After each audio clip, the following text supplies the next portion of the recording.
민수기 13장 17절부터 24절까지 보겠습니다. 여기 장은 12명의 정탐꾼이 들어갔을 때 그 가나안의 형상, 우리가 꿈꾸는 적과 꿀이 흐르는 그 상황을 설명하고 있습니다. 예, 그런데 이것에 대해서 이제 우리가 할 수 없다라고 이렇게 선언하는 것인데, 예, 그래서 모세가 앞장에서 그 12명의 정탐꾼이 나올 때 12명의 정탐꾼의 아버지들이 나오고 이스라엘 12 아들들의 이름이 나오기 때문에 36명의 이름이 나옵니다. 그래서 앞에서 지금 민수기 1장에서부터 12명의 천부장들을 세우잖아요. 지휘관들을 세우는데, 그때도 아버지와 아들과 그리고 그 이스라엘의 12지파가 나옵니다. 그래서 36개의 그 이름 속에 그 하나님의 나라가 세워지는 신앙가를 세운다 이렇게 볼 수가 있는데, 이 13장에서는 가나안에 들어가기 위해서는 이른 36명의 그 야곱의 아들 12명의 기초석 위에 아버지들의 신앙관과 그 아들의 신앙관, 이 36가지의 신앙관이 세워질 때, 기초가 다실 때 가나안에 입성할 수 있는 그 믿음의 눈이 열린다 이렇게 볼 수가 있습니다. 예. 그래서 이 이스라엘의 이름은 이 계시록에서 예루살렘 성의 그 성벽을 세울 때 이스라엘의 12지파의 이름이 이스라엘 성벽에서 이스라엘의 이름 12지파, 이 구약적 신앙관이 이 이스라엘의 그 예루살렘 성벽의 사명을 감당하고 있기 때문에 우리가 예루살렘 성의 믿음을 소유하기 위해서는 이 이스라엘을 통해서 들어간다 이렇게 보는 거예요. 이스라엘의 이 믿음의 세계를 통과한다라는 거예요. 그래서 이스라엘은 그 요한복음 4장에서 저들은 맡은 자다, 율법을 맡은 자다. 그래서 이들은 아는 것을 예비하지만 사마리아 사람들은 모르는 것을 예비한다 이렇게 선언하고 있는 거예요. 오늘날에도 교회 공동체에 나오지만은 예수 그리스도에 대해서 아는 자가 있고 모르는 자가 있고 조금 아는 자가 있고 많이 아는 자가 있고 그 갭은 천차만별이다 이렇게 볼 수가 있습니다. 예, 그래서 이제 12명의 정탐꾼이 세워진 상황에서 17절부터는 이제 정탐꾼이 어디 어떻게 나가서 뭐를 조사해서 와라 하는 것에 대한 선언을 하게 됩니다. 모세가 가나안 땅을 정탐하러 그들을 보내며 이르되 너희는 네겝 길로 향하여 산지로 올라가라. 그래서 이 가나안 땅은 뭐냐면 들어가면은 이 가나안 땅은 낮추어진 땅이다 이런 뜻이 있어요. 그래서 이 가나안 땅, 가나안이 그 함의 아들 가나안이 저주를 받아서 종의 종이 된다 이러잖아요. 그래서 가나안의 함의 아들 가나안이 종의 종이 되는 건 뭐냐면 죄의 종이 된다라는 얘기예요. 죄의 종이 되어서 가나안 땅에 들어간다라는 것은 이 함의 아들 가나안의 사단적 세계, 이 세상적인 원리의 사단의 통치권의 속임수를 깨달아야만 여기 들어가야만 깨달을 수가 있어서 이 가나안에 들어가면은 어떻게 되냐면은 순종하고 복종하고 정복하고 겸손해지는 그런 땅이 된다는 거예요. 이 땅이 그런 게 아니라 이 땅에 들어가는 믿음의 세계를 갖고 있는 사람은 이 가나안에 들어가면 우리가 그 하나님을 믿게 되면은 우리가 꿈꿨던 이상적인 하나님의 나라가 바로 이 가나안 땅에서 겸손함으로 세워지고 우리가 이 사단의 세계를 정복하면서 왕과 같은 제사장과 같은 믿음의 사람들이 되면서 공격해 들어가고 이겨내는, 그래서 겸손하고 순종하는 무릎을 꿇는 그런 신앙의 세계가 이제 보편적으로 나타나는 자리다 이런 뜻입니다. 그래서 가나안 땅을 정탐하러, 오전 시간에도 말씀을 드렸지만 정탐한다는 것은 정신없이 헤맨다라는 그런 뜻이에요. 우리의 삶 가운데 하나님의 나라를 이렇게 세워가는 것이, 그래서 그 하나님의 나라를 찾고 발견하다 이런 뜻까지 가는 거거든요. 이렇게 막 내 인생에서 막 헤매면서 이 성경을 통해서 이 하나님의 나라를 찾아가는 그런 것을 선언하고 있어요. 그래서 정탐하러 가기 때문에 이 가나안 땅을 정탐해서 이끄는 사람은 앞에서도 수령들이다, 머리된 자들이다 이렇게 표현을 하고 있어요. 그래서 이 머리는, 이 교회의 머리는 예수 그리스도의 세계를 아는 자인 거예요. 그래서 우리는 교회 공동체는 예수 그리스도의 세계, 머리 대신 예수 그리스도를 따르는 신앙과 그 정체성을 갖고 있는 사람들이다 이렇게 표현을 하는 거거든요. 그래서 이 머리 된 사람들이 이끄는 대로 성도들은 따라가는 시스템을 띠고 있기 때문에 성도들이 이 길을 찾아가는 게 아니에요. 그 리더들이 찾아갔을 때 그 리더들이 본인이 먼저 깨닫고 맛보아 아는 것을 이 성도들한테 선언해 줄 때 그 성도님들이 그것을 듣고 순종하며 따라오는 거예요. 앞에서도 말씀을 드렸지만 목회자가 먼저 하나님 말씀에 순종하고 그 순종의 세계를 익히 알고 따라가고 있기 때문에 성도들이 목회자들을 따라서 흉내내면서 또 하나님의 나라 선한 목자 되신 예수님과 동행하면서 가는 이 노중에 순종하는 것이 그래서 이 가나안 땅을 정탐하러 그들을 보내매 이르되 너희는 네개 길로 행하여 산지로 올라가서 그래서 여기서 딱 나왔잖아. 네개 길은 이러한 루트를 따라가라 이런 뜻이거든요. 그래서 네겝은 메마르다 바짝 마른 땅이다 이런 뜻이에요. 그래서 여기는 아말렉이 남방 땅에 거주한다라고 이 밑에 나오는데 아말렉이 거주하는 건 아말렉은 사실 에서의 후손으로 등장하지만은 이 아낙 자손의 이름으로 많이 나타나요. 이 아말렉도 아브라함의 7개의 우물이 이 밑쪽 네겝에 있는데 이 7개의 우물에 우물만을 가지고 하나님의 세력만으로 살아가는 무리들이 유다 자손들이다 이렇게 볼 때에 이 네겝 길을 따라간다는 것은 이 너희가 심히 가난한 상태, 몸에 불이 붙은 것 같은 상태에 있을 때 고난을 통해 정금같이 나오는 그래서 이 불이 지나가면 금가 보석으로 빠지는 그 예수 그리스도 빠지는 그것이 바로 그 고린도전서 3장에 나오는 그런 상태가 됐을 때 행하여 산지로 올라간다 이러는 거예요. 그 길로 따라가면 그 하나님의 뜻을 따라갈 때 이 수령들 리더들 그 목회자들은 그 하나님의 정석적인 목회자 택함받은 자들 앞에서 말씀했던 것처럼 그런 사람들은 이 네겝 길로 통한다는 거예요. 가난의 형상을 반드시 띄는 거예요. 완전한 가난함 속에서 완전한 7개의 부엘세와의 생수의 세력으로 존재하는 그 이쪽 저쪽의 언저리 속에서 그 네겝을 따라서 산지로 올라가는 거예요. 산지는 희미하여 잘 보이지 않는다라는 그런 뜻이에요. 그래서 이 밑에도 헷 족속, 아모리 족속, 여부수 족속이 이 산지에 속하는 족속들이다 이렇게 얘기하거든요. 7 족속 중에서 그래서 이 산지는 희미해서 잘 안 보기 때문에 여기는 불이 타고 있는 그런 자리예요. 내 몸에 불이 타고 있는 것 같은 상황 속에서 하나님의 나라가 발견되어지는 심화된 가난의 세력 속에서 보이는 세력이거든요. 그 속에서 순종을 따라가는 거예요. 그래서 12명의 정탐꾼의 매일 처음 르우벤의 지파에서 사쿠리 아들 삼무아 그래서 하나님의 믿음을 배경으로 해서 삼무아가 순종하고 듣는다는 거예요. 일단 하나님의 뜻대로 순종하는 자세로 출발을 한다라는 거예요. 이것이 첫 번째 자질인 거죠. 12명의 정탐꾼에. 그래서 이 세상을 완전히 버린 자가 산지로 올라갈 수 있는 그 길을 찾아낼 수 있다라는 거예요. 네겝으로 행하여 산지로 올라가서 그 땅이 어떠한지 정탐하라. 이 가나안 땅은 다 산지다라고도 볼 수가 있어요. 왜냐하면 산지는 높다라는 거잖아요. 우리가 보편적인 신앙관으로 잘 보이지 않는다라는 그런 뜻이에요. 그래서 희미하게 보인다는 거예요. 뭔가가 더 있는 것 같은데 뭐가 있는지 보이지 않는다는 거예요. 눈이 어두워서. 그래서 앞에서도 바람, 광야나 이런 데가 다 불이다라는 뜻이거든요. 그리고 여기 호리도 그런 거지만 불 속에 우리는 뱀 같은 존재로 불 속에 갇혀 있어요.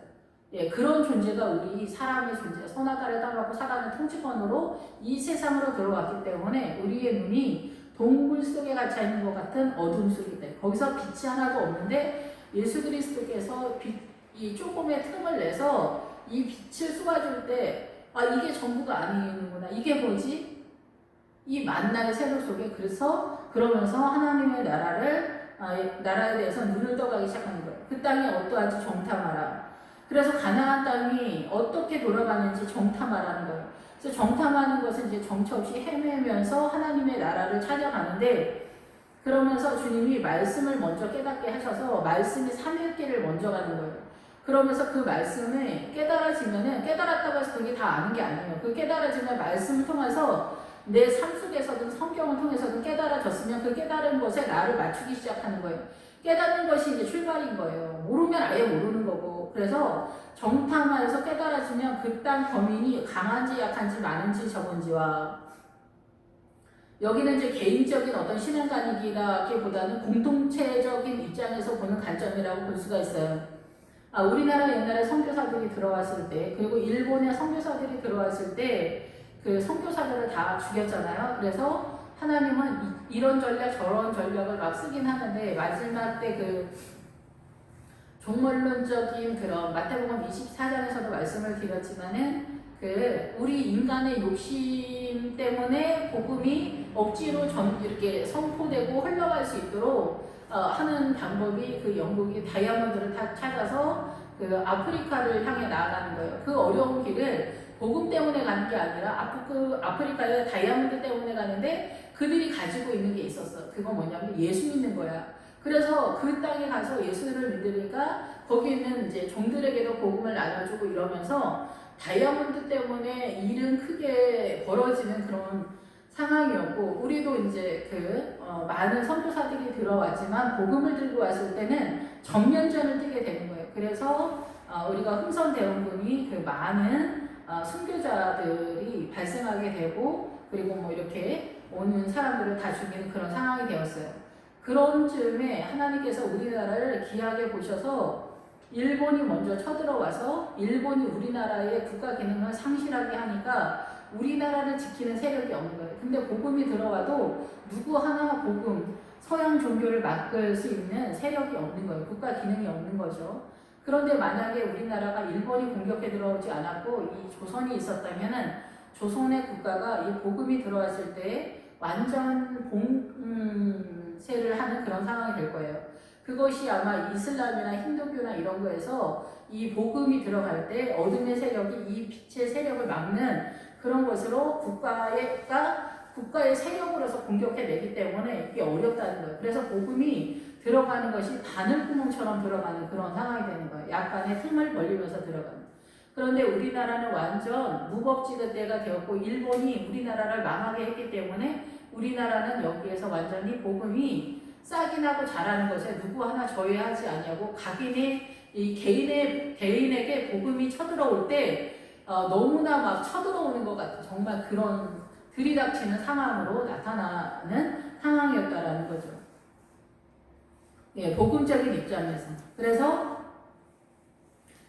그 민족이나 그 문화나 그 마을에 들어갈 때 그 나라가 얼마나 강한지, 지금 무슬림이나 뭐 힌두교 이쪽이 엄청 강하잖아요. 네팔이나 이럴 때도 보면은 유튜브나 이런 게 보면은 우리나라하고는 뭐 너무나 그 종교관이 틀리더라. 우리나라 그 불교가 있을 때만 하더라도 흥성대원군이 기독교 서양 종교가 들어온다고 막 엄청 난리를 피워서 다 잡아서 죽이고 뭐 선교사도 잘 죽이고, 그래도 우리나라 내에 유교나 그 불교가 모든 사람의 그 생활이나 문화 전통을 완전히 개인지까지 와가지고 이렇게 다스리진 않잖아요. 근데 네팔이나 이런 데는 그 어둠의 세력이 나라 전체가 어둠이 꽉 잡고 있다는 걸 볼 수 있고, 그 중들이 와서 그 결혼식이니 뭐니 이런 대소사의 명절에 다 그런 중들이 그 마을을 전체 관리를 하는 거예요. 그래서 이 힌두교도 브라만 종교의 최고 계급 중에 그 종교인들이 있잖아요. 그래서 그 강한지 약한지 그 나라의 강한지 약한지를 봐야 된다는 거예요. 그들이 엄청 대적하는 그런 세력인지 약한지, 또 세력이 많은지 적은지 이렇게 딱 봐서 와 쟤네 엄청 센데 좀 약한데 뭐 이런 정도는 봐야 된다는 거죠. 예, 그런 거 보고 이거는 이제 국가 차원에서 들어오는 정탐하는 세력이에요. 우리나라에 들어오는 선교사들의 입장에서 볼 수 있는 입장이겠죠. 개인도 마찬가지야. 저 사람이 이제 복음이 들어갈 수 있는지 없는지 이런 것들을 보는 건데, 실상 이 내용은 어떻게 개인의 신앙에서 드러나냐면은 설명하기가 좀 어려운데, 개인은 내 안에 고집이 세냐, 음란한 게 있느냐, 아니면은 이 세상의 문화권 속에서 남자가 절대적이다라는 거에 대해서 나는 절대 내려놓지 못한다. 뭐 이런 거 있잖아요. 그 복음을 막고 있는 세력이 내 안에 있는 거예요. 우리가 이제 지금은 국가적인 입장에서 가나안 전체에서 설명을 하고 있는 거고, 대한민국 전체에서 대한민국 전체가 믿음을 막을 것이냐 아니면은 받아들일 것이냐. 근데 다 어둠의 세상이잖아요. 이 지구는 다 어둠이거든요. 사단의 통치권 속에 있기 때문에 보통 사람들, 예수 믿지 않는 사람은 다 어둠의 완벽한 세력 속에 있기 때문에 그 어둠의 사람이 본능적으로 기독교가 빛이기 때문에 기독교를 처단한다, 대적한다, 미워한다, 증오하는 세력으로 존재하고 있어요. 그런데 이것이 개인적으로 사람들도 그렇잖아요. 국가도 그렇지만. 그래서 이 국가로 들어오지만 이제 들어오면은 개인적으로 들어오잖아요. 충티에 들어가잖아요. 개인적으로 충티에 들어가면서 국가적인 차원에서도 이게 위험하다라고 생각을 하는 거잖아요. 기독교, 예수교가. 그래서 이 개인으로 들어올 때는 이 사람이 어떠한가를 본다는 거죠. 근데 이 가나안 땅에 들어왔을 때는 누구를 보는 거냐? 어떤 사람을 보는 게 아니에요. 가나안 땅에 들어왔을 때는 이미 내가 크리스찬이야. 나 이미 요단강 전까지 온 사람이거든요. 요단강 전까지는 이 사단의 세력에서 미혹의 성에 있기 때문에 들을 만한 사람만 듣는 거예요. 미혹의 성에 여기에 있기 때문에 내가 여기서 완전히 빠져나가는 게 요단강을 건너서 가나안에 들어가야만 이 눈이, 믿음의 눈이 열린다는 거예요. 미혹의 성에 있을 때는 이 사단의 세력이 없는 게 아니잖아요. 그러니까 이 전쟁은 내가 하는 거예요. 가나안 땅에 들어가는 그 믿음의 전쟁은 남편이랑 둘이 하는 것도 아니에요. 내 자신 혼자 하는 거예요. 왜냐하면 남편도 남편의 그 어둠의 색이 틀리고 나도 내 색이 틀리기 때문에 전쟁은 각인이 하는 거예요. 각인에게 주님이 빛을 비추어 준다라고 요한복음 1장에 말했던 것처럼 이 각인에게 비추어지는 그 빛처럼 전쟁도 각인의 전쟁이에요.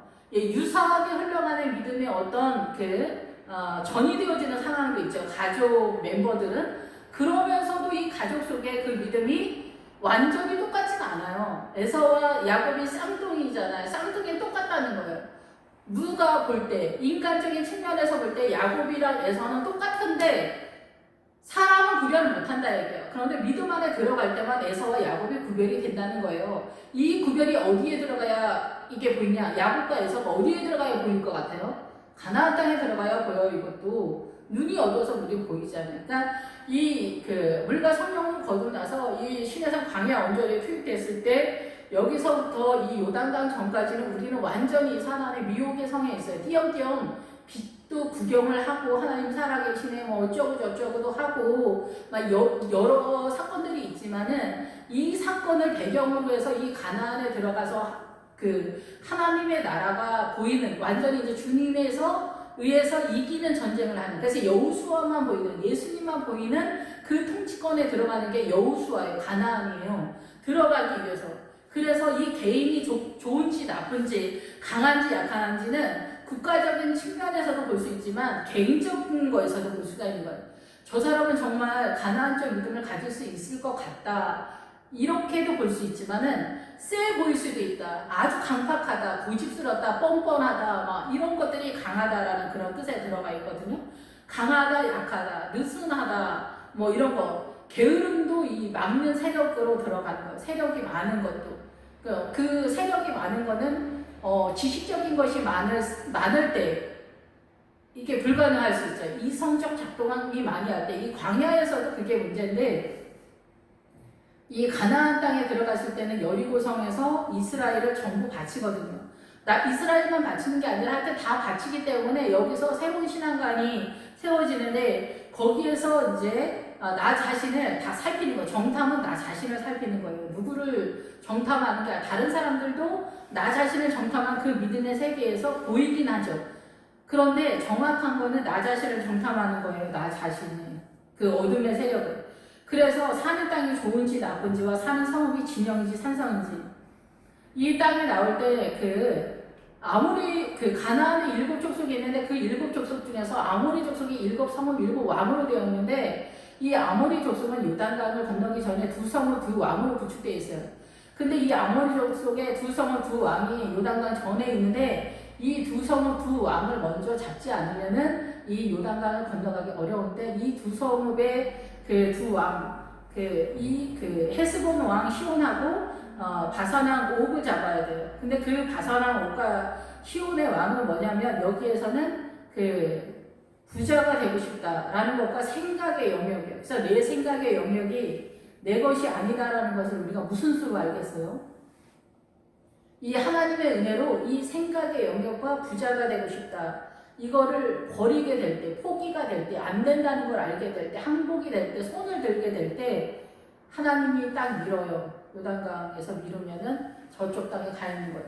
근데 요단강은 근데 너무 두렵고 무서워. 그래서 우리는 그냥 세상적으로 살자. 그냥 내 적당히 예수님 믿지. 이 정도만 믿어도 주님이 엄청 고마워할걸? 이렇게 생각하는 것들에 속일 수 있어요. 근데 우리는 이 요단강을 건너기 위해서는 죽을 것 같은, 내 몸에 불이 붙은 것 같은 거, 하나님 앞에 항복하는 그 참담한 것 같은 어떤 느낌이 있어요. 이 세상의 사단의 그 문화권 속에서 이 내 안에서 대치되어지는, 이 충동되어지는 전쟁이, 우리가 전쟁이 터지면 얼마나 잔인하고 혹독합니까?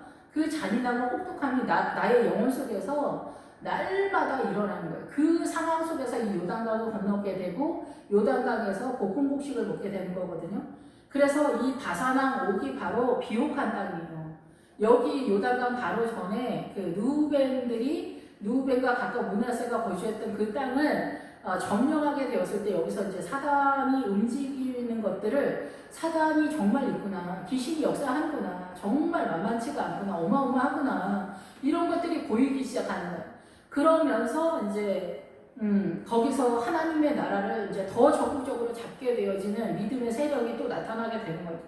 그래서 여기가 가야 하나님의 나라의 영의 양식을 먹으면서 살이 찌기 시작하고 하나님의 나라가 세력화가 되기 시작하는 거예요. 그러면서 믿음의 결단이 되면서 요단강을 건너게 되는 건데, 이 부자가 되고 싶다, 예수 믿는데 깨끗한 부자? 말도 안 되는 그런 헛소리 하는 목사님들 더러 계신데, 그런 얘기하면은 그냥 적당히 광야에서 깨끗한 부자로 잘 살다가 불순종의 이름으로 이제 뭐 구원을 받는지 어쩐지 그런 상황으로 가는 거예요. 그러면 하나님의 나라를 이 세상에서 천국에 하나님의 나라를 세우지 못하는 상황이에요. 요단강 전까지는 우리가 불순종의 이름이에요. 거의 대부분 99%가 이 모든 대한민국 성도가 아마도 이 광야에 있다는 거예요. 왜냐하면 가나안에 대해서 이름도 불러보지를 못하고 계시는데 가나안에 들어간 그 신앙생활을 하고 있다고 볼 수 있습니까? 예, 그렇게 할 수가 없는 것이죠. 예, 은사가 많다고 해서 가나안에 들어가 있는 건 아니에요. 예, 그래서 여기서 이제 그 땅이 비옥한 땅인지 아닌지 정탐 말하는 거예요. 그 땅에 가면 하나님의 나라가 어떻게 펼쳐진지 사실 이렇게 하지만 사실은 잘 몰라요. 우리가 여기 정탐해도 잘 몰라요. 사실은 들어가서 싸우면서 여기는 완전한 세계문화를 아는 거죠. 믿음 안에서. 그리고 성읍이, 그러니까 우리가 성읍은 원래 깨어서 지키다라는 그런 뜻이거든요. 그런데 이 성읍이 있는 거는 성벽이 있는 거죠. 보호책이 있는데, 그래서 우리가 예수 그리스도 안에 성읍이 있는지 아니면은 이 사단의 무리 속에서, 사단의 세력 속에서 성읍인지를 또 여기서 구별을 해야 돼요. 그래서 사단의 세력이 너무 세서 그게 성읍과 성벽으로 구성되어 있다면은 우리도 공격하기가 너무나 어렵기 때문에 이런 것들을 공격해 들어가기 위해서 사실을 작전 기도를 한다, 뭐 사실을 금식 기도를 한다. 그리고 여기 앞에 이제 뒤에 사사기에 보면은 그 기드온이 미디안을 공격할 때 그 오레바이에서 그 미디안의 두 방백을 오레바이에서 죽이고 스에 포도주 틀에서 죽인다 이렇게 얘기하잖아요. 이런 것들이 다 이런 상황인 거예요. 그 성읍인지 진영인지 산성인지, 진영은 군대로 되어 있다라는 그런 뜻이거든요. 진영, 이 교회 공동체, 무리로 되어 있다 얘기죠. 그래서 그 단단함이 보통이 아니다라는 거예요. 성읍을 지키는 성벽이 있다는 엄청 센 세력이고, 산성은 보이지도 않을 정도로 그 사단이 어떻게 움직이는지 전혀 보이지도 않게 희미하게 보이는 것도 그나마 다행이지, 희미하게도 보이지 않는 그런 엄청난 세계라는 거예요. 여부스 아모리 해쪽 속은. 예. 이런 상황을 기본적으로는 파악을 해야 된다, 이 얘기를 하는 거예요. 그래서 이 가나안에 먼저 들어간 사람이 성경을 가지고 그 상황을 설명을 해주는 거예요. 그래서 우리가 이제 보통은 말씀으로 사단을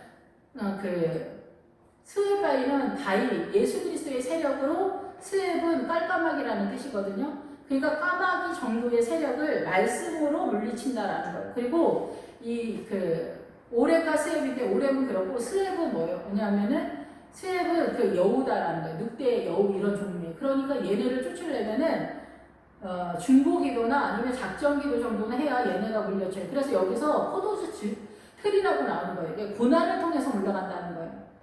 이 고난 속에서 하나님께 작전기도 하면서 이 사단이 이렇게 우리를 공격하는구나 라는 것들을 엄청 깊이 넓게 높이 아는 거예요. 이런 것들, 그래서 고난을 통하지 않으면 하나님의 나라는 이제 중심 세력에 들어갈 수 없는 거예요. 말씀을 잘 알아도 이제 중심 세력으로 들어가지만은 말씀을 잘 알아야 중심 세력으로 들어가요. 이게 가난에 고난에 천둥 번개 치는 것 같은 것들이 다 동반되면서 가는 거지 뭐 하나만 독자적으로 움직이는 거는 아니다라는 거예요.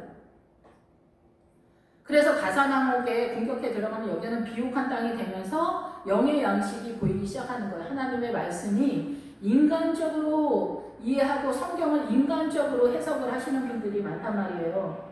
인간적으로 뭐 성경을 창세기도 인간적으로 해석하고 뭐 이러는데 그렇게 되면 그건 하나님의 나라가 아니거든요. 예.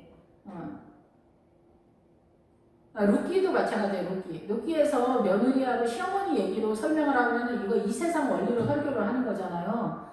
근데 루키는 이 시어머니하고 며느리하고 친하게 행복하게 오랫동안 서로 보면서 잘 살았더라. 이거는 어느 나라나 있는 얘기예요. 무슬림에도 있고 힌두 교인들 중에서도 있고 시어머니랑 며느리 네팔에도 있고 다 있단 말이에요. 이거는 복음이 아니에요. 그냥 착한 거는 이 공동체 내에서도 유사하게 광야까지는 있어요.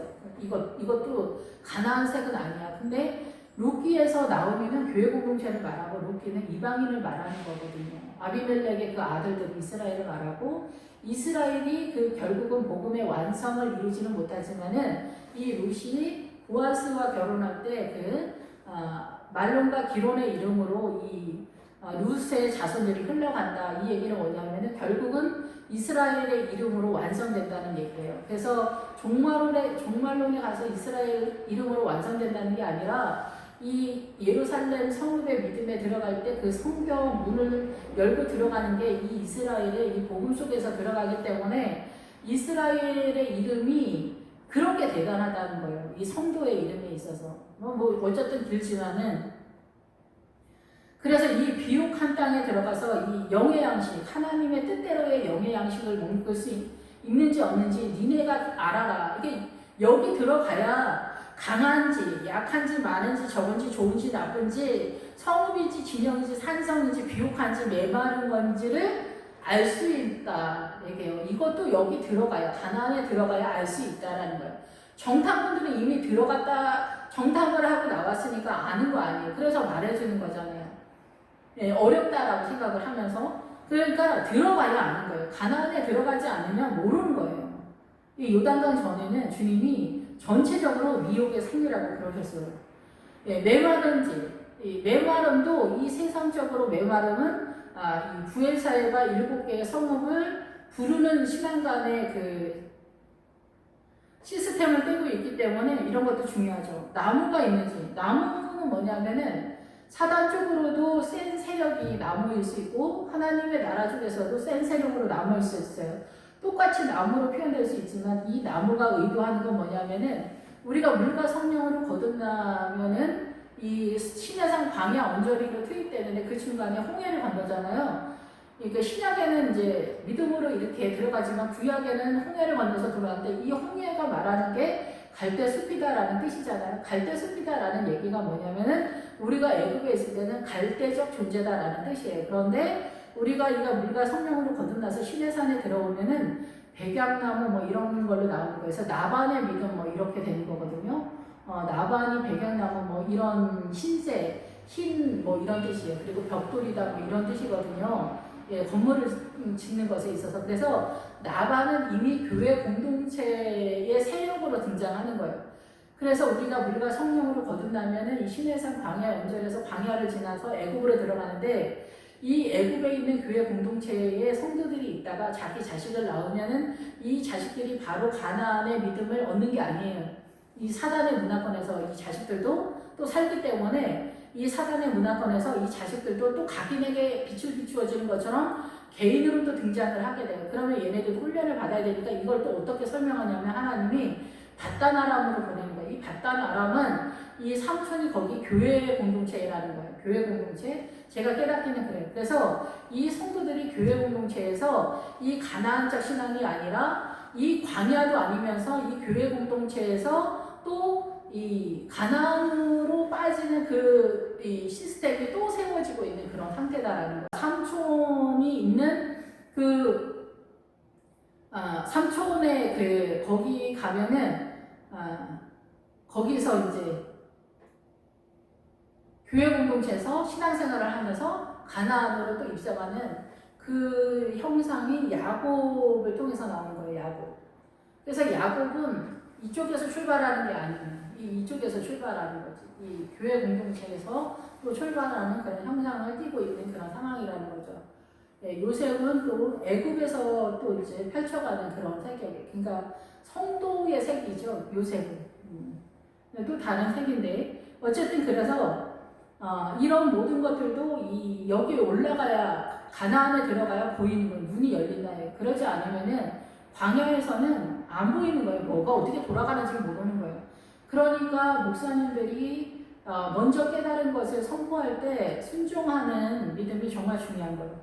그래서 탐지하라. 그런 것들을 탐지하라. 가나안에 들어온다고 해서 금방 이게 다 보이는 게 아니에요. 말씀을 하나하나도 다 살펴야 되고 그걸 깨달아야 되고 알아야 되고 대세림질을 해야 되고 여기 나를 맞춰야 돼. 그래야 이게 보이는 거예요. 가나안 땅에 요단강을 건넜다고 해서 갑자기 그 스크린 문이 열리면서 영화가 돌아가고 내가 금방 다 아는 게 아니라 이것도 하나하나 다 내 인생 속에서 경험하면서 기도하면서 깨달으면서 지금 민수기를 하면서 알게 되어서 가는 거예요. 제가 이 민수기를 설교를 하지 않으면 알 수 있을까요? 알 수 없는 거예요. 제가 민수기를 하기 전에는 이 민수기가 교회 공동체를 세우고 있다는 것을 확실하게 알지 못했어요. 예, 그런데 이걸 하니까 알게 되고 여호수아를 하니까 가나안에 들어가는 믿음의 동선이 어떻게 흘러가고 있구나 이런 것들을 알게 되는 거거든요. 예, 그전에는 감히 여호수아를 할 생각도 못했지만 어쨌든 지금 이 민수기에서 가나안에 들어오게 되었으니까 이게 보이고 제 눈에도 이제는 보이는 상태가 된 것 같아요. 그래서 탐지하라. 자기 자신을 정탐하는 그 땅의 실과를 가져오라 하니 그때는 포도가 처음 익을 즈음이었더라. 여기서 실과를 가져오라 그러잖아요. 그래서 여기서 그 실과를 가져오는 그때 포도가 처음 익을 즈음이었더라. 이때 포도가 처음 익을 즈음이었더라. 요단강을 건널 때 보리 추수 때라고 이렇게 얘기하거든. 그때가 보리 추수 때다 이렇게 얘기하거든. 요단강을 건널 때쯤 되면은 보리 추수를 할 수 있는 수준이란 얘기고, 여기 이제 가나안에 입성하는 이 시점에 됐을 때 포도가 처음 익을 즈음이었다라. 예수 그리스도에게 붙어서 열매가 나타나는 상황이 처음 발발하려고 하는 시점이다 얘기예요. 구원의 은혜가 이제 완전히 흘러가려고. 연약하게가 아니라 여기에 포도 한 송이를 두 사람이 메고 올 정도의 수준의 구원의 은혜가 어마어마하게 흘러간다 얘기예요. 그래서 오전에 예배 때 말씀드린 것처럼 솔로몬 시대에 은이 흔했더라. 은은 구원의 세력을 말하고 있거든요. 그러니까 그 구원의 세력이 어마어마하게 흘러가는 그런 상태의 출발에 도달했다 얘기예요. 출발에 도달했다. 예, 그래서 이에 그들이 올라가서 땅을 정탐하되 신광야에서부터 하맛 어기 느옵에 이르렀고, 예,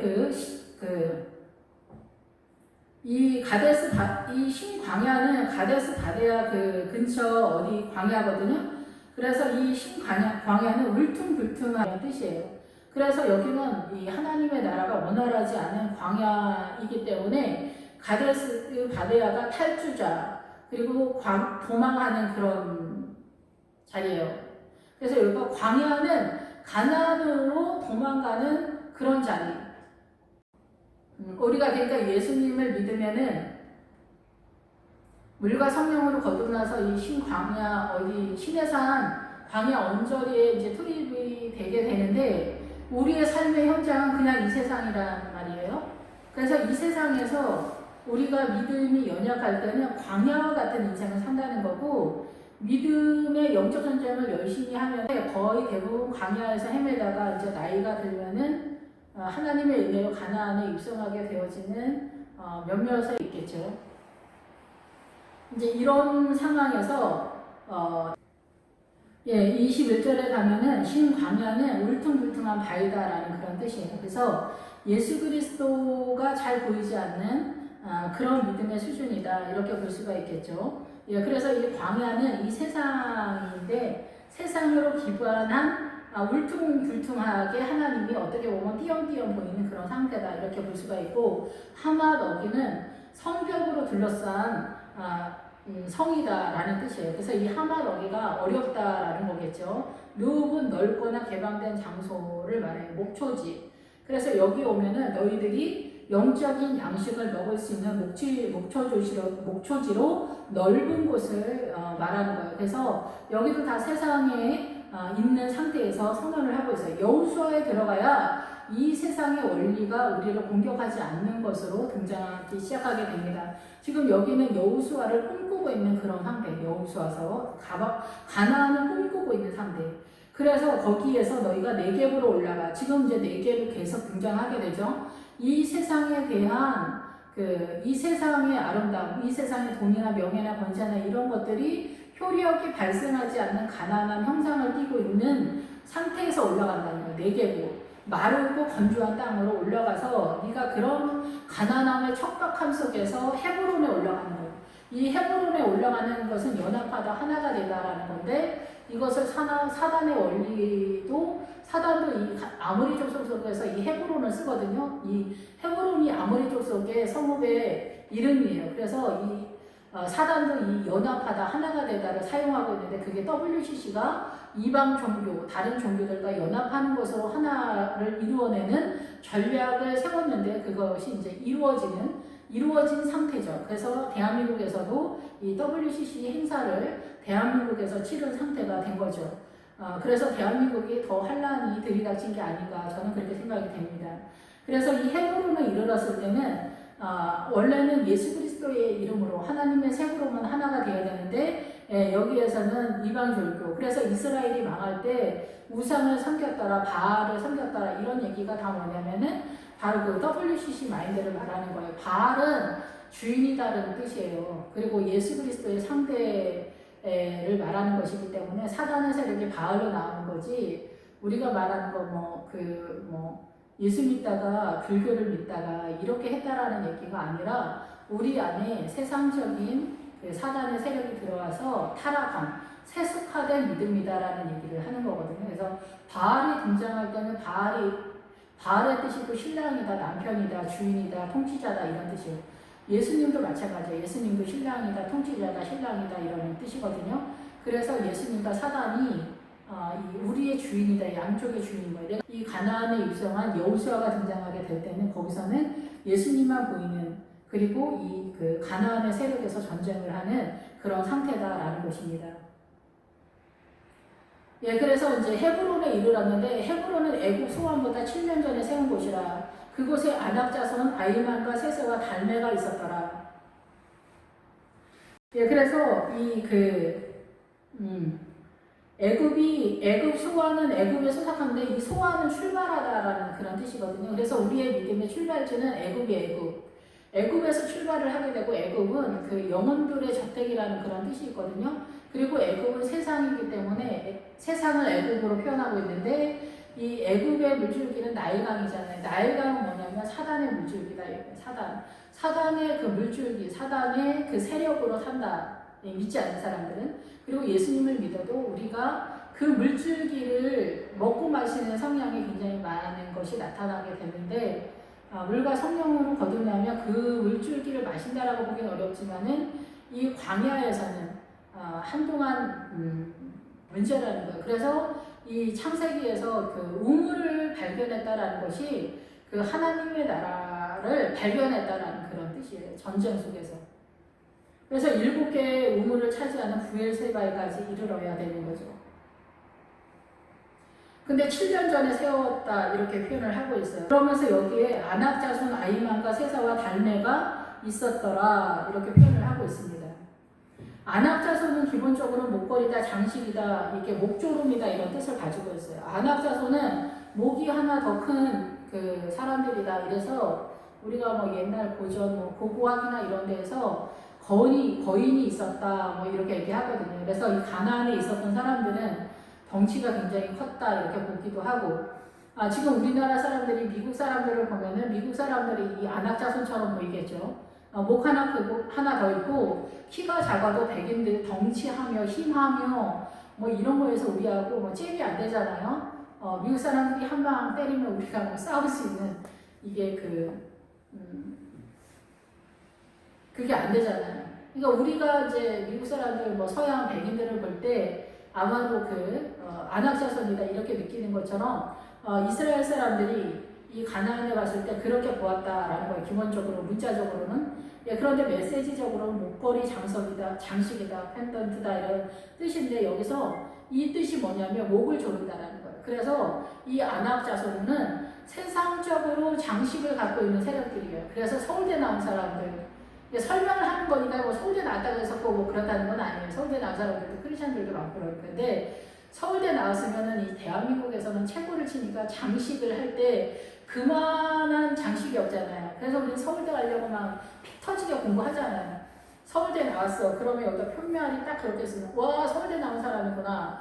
의사입니다. 그럼 와 의사구나. 와 아니면 저 사람 부자야. 뭐 어느 그룹의 뭐 둘째 아들이야 이러면은 와 대단하다. 그래서 우리 드라마에서 뭐 팀장님들이 거의 다 그 회장님 아들들이 등장하잖아요. 이런 사람들이 다 장식인 거예요. 세상에서 가장 멋있는 것들을 갖고 있는 세력이에요. 그래서 우리를 다 미혹하는 거예요. 그 세력들이 미혹하는. 나도 그렇게 되고 싶다. 나도 세상에서 그렇게 영화롭게 되고 싶다. 이런 것들이 안악자손들이 다 갖고 있는 거예요. 근데 이 세력이 우리의 생명을 목을 조른다는 거. 우리의 생명을. 하나님의 나라로 빠지지 못하도록 우리를 미혹하는 세력이기 때문에 이 미혹의 세력이 우리가 하나님의 나라로서 생명을 얻지 못하도록 목을 조르는 그런 뜻이다라는 거예요. 목을 조르는. 근데 우리는 이 안악자손이 되고 싶어 하죠, 사실은. 근데 그렇지 않은 거죠.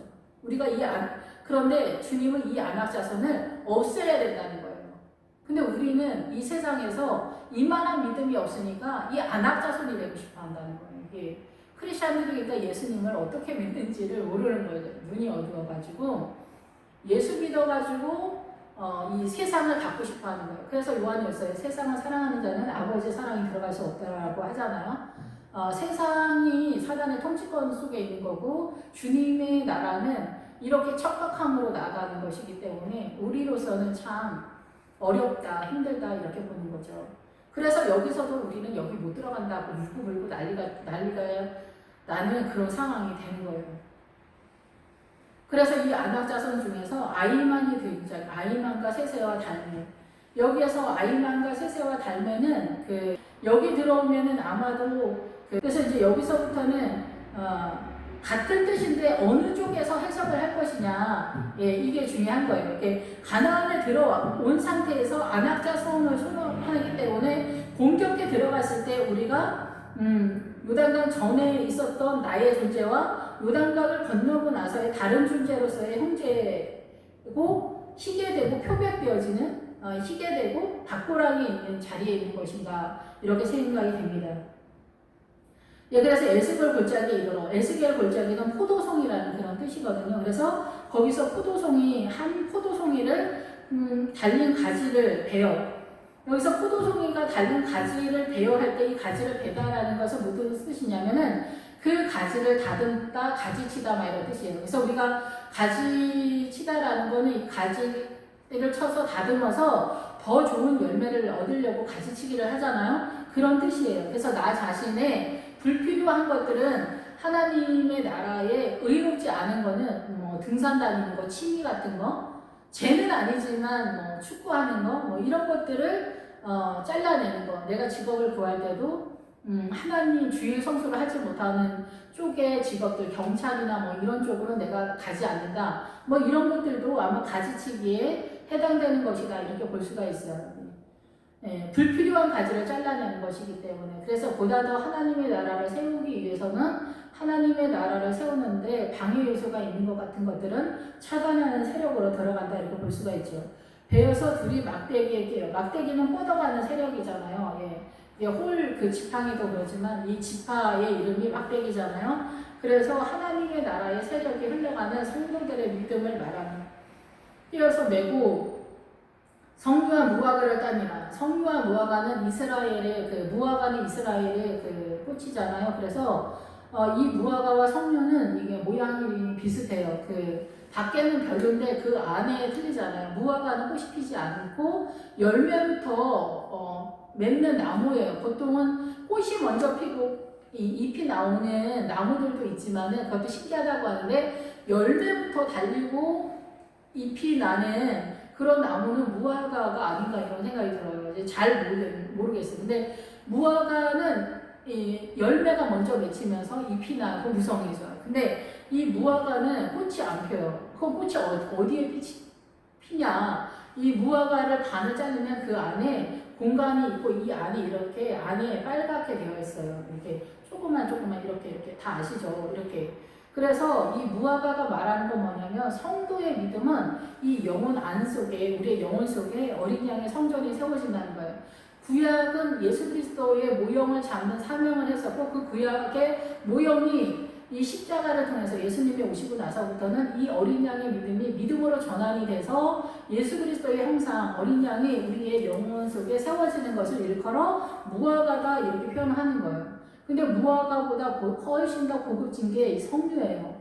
이 석류도 밖에 칙칙칙칙 그렇게 그냥 그래요. 근데 우리는 석류를 볼 때 그 안에 열매를 보기 때문에 너무나 탐스럽다 그러는데 이 석류는 안에 자르면 정말 그 보석 같은 빨간 그게 하나에서 가득 차 있잖아요. 그래서 그 하나 속에 아마도 하나님의 나라에 대한 한 가지 하나님의 나라의 메시지들이 여기에 가득 차 있다라고 볼 수가 있겠죠.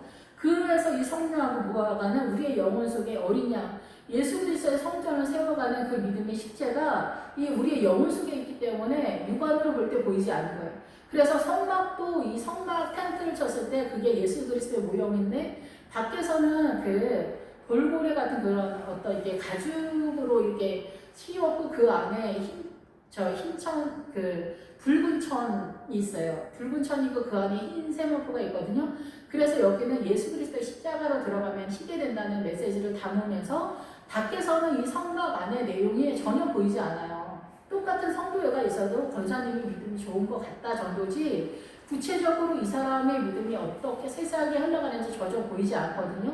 성막 안에 그것이 시스템의 기본 타이틀들이 딱 있는 거예요. 이게 기본 큰 것들 하나하나 기도, 말씀, 성령님의 빛의 조명, 등잔대, 그 안에 법궤, 말씀이 딱 있잖아요. 이 세력 속에서 하나님의 나라가 펼쳐가기 시작하는데 그 법궤가 이 성경 창세기서부터 계시록기인데 지금 그 법궤 안에 있는 민수기 13장을 하고 있는 거예요.